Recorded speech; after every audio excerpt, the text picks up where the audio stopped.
Вот эта фотография мне напоминает события 50-летней давности. 50 ел элек төшкән фотодагы егеттән хәзердә әллә ни аерылмыйм ди Александр Плюшкин. Яшь яктагы кебек үк хәзердә һәр иртәсе физик күнегүләрдән башлана.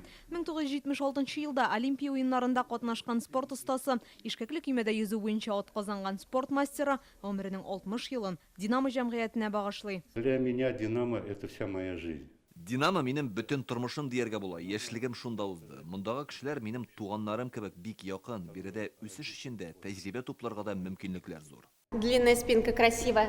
8 яшьтән гимнастика түгәрәгенә йөри башлаган Альбина Лабутина 20 яшендә инде тренер булып Динамо җәмгыятенә килә. Хәзер ул үзе дә егет-кызларда әлеге спорт төренә мәхәббәт тәрбияли. Динамо ярдәме булмаса, мондый бию гүрләр яулап булмас иде ди. Хочешь двигаться вперед, двигайся. Зур дәрәҗәләргә ирешү өчен монда шартлар бик яхшы. Безнең клубта хәтта мөмкинлекләре чикле балалар да шөгыльләнә. Теләп йөриләр. Бу Акбарс Динамо командасы алар быел чирәмдәге хоккей буенча Россия суперкубогын алырга өметләнә. Шуңа күрә көндә шөгыльләнәбез ди тренерлары. Раик Маргарян. Аның кул астында уйнаганда Иратлар клубы 20 тапкыр ил чемпионы булган. Бу уңышлары белән алар Россиянең рекордлар китабына да керәләр. Я почувствовал, уже здесь можно оставаться в качестве тренера.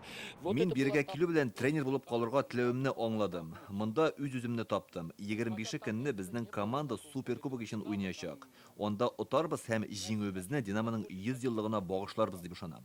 1998 елдан бирле Динамо спорт җәмгыятен Әзгат Сәфәров җитәкли. Хәзер бу хәрәкәттә 25 меңнән артык кеше исәпләнә. 200дән артыгы Россиянең җыелма командаларына кергән. 100 ел эчендә 21 Татарстан динамочысы Олимпия чемпионы була. Индилә Хөсәенова, Вадим Илларионов, Ләйсән Сәетова. Яңа гасыр каналы.